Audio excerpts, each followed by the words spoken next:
पिछला इलेक्शन में जो कुछ चंद सीटें आ गई वो एक गलती थी कराचीइट्स की, जो मानते हैं कि उन्होंने गलती करके इनको चुना। तालपुर साहब, ये बताइए कि अभी जो मौजूदा सियासी सूरत हाल है, इस खिचड़ी का कोई क्या अंजाम आपको होता नजर आ रहा है? पाकिस्तान में इतनी पॉलिटिकल अनसर्टेनिटी बढ़ चुकी है और मेरा ख्याल है इस सारी लड़ाई में प्रेडोमिनेटली पीटीआई और नून लीग लड़ते नजर आ रहे हैं और पीपल्स पार्टी बहुत स्मार्ट तरीके से साइड पे खड़ी नजर आ रही है। पीपल्स पार्टी का क्या मौक़िफ़ है इस सारी सिचुएशन पे?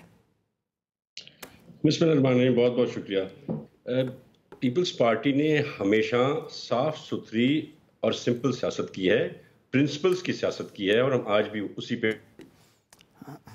जब हमने इस हुकूमत को हटाया था तो भी सारा किरदार मास्टरमाइंड सदर जरदारी ही थे और उनको ये चॉइस तभी थी कि क्योंकि हक बनता है नून लीग का, because they have the most number of members, तो पीएमशिप उनको ही जानी चाहिए और इसी तरह से सिलसिला कैरी होना। वैसे खिचपिच जो थी, जो खिचड़ी बनी हुई थी, सारी बन के ख़त्म हो चुकी है। जो फितना था वो अपने अंजाम को पहुंच चुका है, तो लिहाजा मैं समझता हूं कि हर चीज़ अब बेहतरी की तरफ जा रही है। जो इकोनॉमिक क्राइसिस था अब वो भी बेहतर हो जाएगा। आपने देखा है प्राइसेस डॉलर पाउंड की वगैरह स्टेबलाइज हो रही हैं आहिस्ता आहिस्ता। पेट्रोल की प्राइसेस हम नीचे ला रहे हैं। जब पेट्रोल की प्राइसेस नीचे आती हैं तो उसके साथ हर चीज़ एफिलिएटेड होती है, सब नीचे आती हैं प्राइसेस, तो चीज़ें बेहतरी की तरफ हैं और मैं समझता हूँ नेक्स्ट 1 वीक 10 डेज में things will back to be normal, जैसे पहले हमेशा होती थी। इसमें ये बताइए कि मिफ्ता इस्माइल साहब जिस वक्त पीडीएम गवर्नमेंट आई तो उस वक्त मिफ्ता इस्माइल साहब थे वजीर ख़जाना और बाद में जब डार साहब ने सितंबर 2022 में टेक ओवर किया तो मिफ्ता साहब ने उनकी कई पॉलिसीज़ से इख्तलाफ किया। आप इसहाक डार साहब की परफॉर्मेंस से बतौर एक एलआई मुतमईन है? आपको लगता है कि जो करना चाहिए था आवाम के लिए उन्होंने ठीक किया है? क्योंकि इन्फ्लेशन तो इस वक्त 76 साल तारीख में बुलंद तरीन सतह पर है, 38% पे है, क्या कहिएगा? बिल्कुल जी, आपने दुरुस्त फरमाया। जब से इमरान खान का दौर आया तब से इन्फ्लेशन बढ़ती ही जा रही है और उसके बाद भी बढ़ती रही है। मैं समझता हूँ कुछ ना कुछ खामियां ज़रूर सिस्टम में हैं जो हमारे फाइनेंस मिनिस्टर को बेहतर करनी पड़ेगी। इसहाक डार साहब की क्या पॉलिसी थी, मिफ्ता इस्माइल की क्या थी, ये तो नून लीग का इंटरनल मैटर है, पर ऑफ कोर्स हम एज अ शहरी, पाकिस्तानी शहरी के होने के नाते से, कराचीआइट होने के नाते से इस इन्फ्लेशन को बर्दाश्त नहीं कर सक रहे। ये बात हकीकत है कि पूरी दुनिया में बहुत हाई इन्फ्लेशन है, पर बाकी मुल्कों के हालात शायद हमसे कुछ बेहतर हैं क्योंकि उनकी इकोनॉमिक सिचुएशन ओवरऑल बेहतर है इन्फ्लेशन के होते हुए भी। So we have to really work on the economic side और ये जो हमारा अभी आना है IMF package, that is also very important that we do not go into default. बिल्कुल सही। अच्छा, चूंकि तालपुर साहब आपके पास वक्त की किल्लत है तो बस आपसे लास्ट क्वेश्चन करूंगी क्विकली। ये बताइए कि अभी आपकी जो हरीफ जमात पाकिस्तान तहरीक इंसाफ है कराची में, वहाँ से भी लोग गए, सिंध के सदर पीटीआई के अली जैदी वो भी रिज़ाइन कर गए और छोड़ गए, सियासत ही छोड़ गए, तो आपको क्या लगता है एक कंपेटिटर के तौर पर कि उनके जाने से या दीगर लोगों के रेजिग्नेशन से पाकिस्तान पीपल्स पार्टी की सिंध में जो सिचुएशन है उस पे किस हद तक फ़र्क पड़ेगा इससे? कोई इतना ख़ास फ़र्क मेरे ख्याल से नहीं पड़ेगा। बहुत गिनी चुनी इनकी सीटें थीं कराची के शहर से और सिंध के सूबे से ख़ुसूसन। इनके काफ़ी एमपीज़ तो पहले ही छोड़ के आ गए थे हमारे पास, उन्होंने अनाउंस कर दिया था पाकिस्तान पीपल्स पार्टी में कोई साल सवा पहले हमें ज्वाइन कर लिया था। बाकी भी जो है वो सब हमसे बातचीत में हैं, बातचीत में थे, पार्टी छोड़ना चाह रहे थे। तो कभी पीटीआई की अपोजिशन रही ही नहीं है मेरे ख्याल से। जो पिछला इलेक्शन में जो कुछ चंद सीटें आ गई वो एक गलती थी कराचीइट्स की, जो मानते हैं कि उन्होंने गलती करके इनको चुना।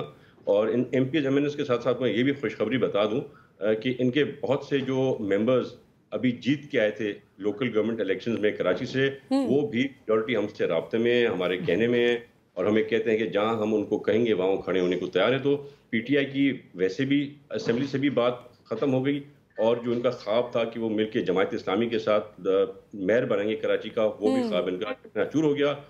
इंशाल्लाह ताला जो मेयर आएगा वो भी पाकिस्तान पीपल्स पार्टी का ही जा रहा होगा। बहुत शुक्रिया तैमूर तालपुर साहब। वक्त की किल्लत की वजह से नाजरीन हमने इनका थोड़ा ही वक्त लिया। इंशाल्लाह आपसे अगली दफ़ा हम ज़रा डिटेल्ड इंटरव्यू करेंगे। आप पहली दफ़ा हमारे शो पर आए, हमें ज्वाइन करने के लिए बहुत बहुत शुक्रिया। Pleasure having you on the show. दोनों मेहमानों से अब तज्जिया लेते हैं जी। आपने साहब की गुफ्तगू सुनी।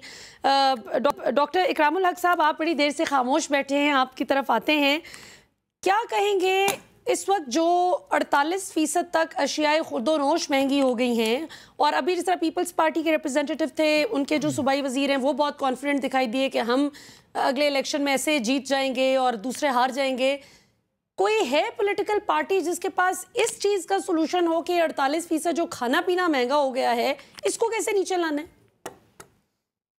जी, मेरा भी ख्याल किसी भी पॉलिटिकल पार्टी के पास कोई भी हल है, क्योंकि कभी भी उन्होंने कोशिश नहीं की है कि वो जो हमारे ऐसे प्रॉब्लम है जो ढांचे के हैं, जो हमारे मईशी ढांचे के अंदर बहुत सी प्रॉब्लम है, उसको दूर करें।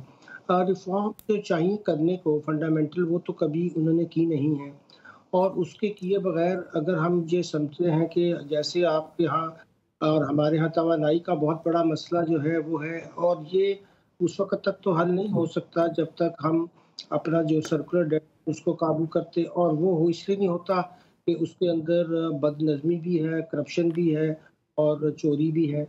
तो ये सारी पार्टियाँ जो हैं, कई-कई उन्होंने हुकूमतें की, आपने देखा, और कभी भी इन बुनियादी मसाइल की तरफ तवज्जो नहीं दी। अब जिस मुल्क में 2 बड़े मसले पैदा हो जाएँ, एक वहाँ पे फूड सिक्योरिटी ना हो, एक वहाँ पे एनर्जी सिक्योरिटी ना हो, तो फिर वो किसी सूरत भी अपनी माशी हालात को बेहतर नहीं कर सकती हैं। उसकी वजह ये है कि जब आपकी कॉस्ट ऑफ डूइंग बिज़नेस इतनी हाई हो, जब आपका इंटरेस्ट रेट जो है इस वक़्त तो बुलंद-तरीन सतह पे यानी 21% तो आपका खुद गवर्नमेंट का रेट है, तो ज़ाहिर है 25% के करीब-करीब आपकी बोरोइंग कॉस्ट हो। फिर आप सही। उसके ऊपर यूटिलिटीज़ वगैरह के देख लीजिए जो चार्जेस हैं, तो कोई भी इस शरह के साथ तो कारोबार कर ही नहीं सकता है। मेरा ख्याल है बिल्कुल कि सही। आप बिल्कुल समझते हैं कि ये इस तरह की सूरत-हाल में कारोबार जारी रखना नामुमकिन है। अब इन चीज़ों को दूर करना तो इनके बस का रोग नहीं है, क्योंकि जब भी 2008 से लेकर मौके मिले तो हमें साफ नज़र आया कि वो तो कर्ज़ों के ऊपर ही सारा इन्हिसार रहा, और ये कर्ज़ा जात बढ़ते-बढ़ते अब कहीं के कहीं पहुँच चुके हैं। बिल्कुल।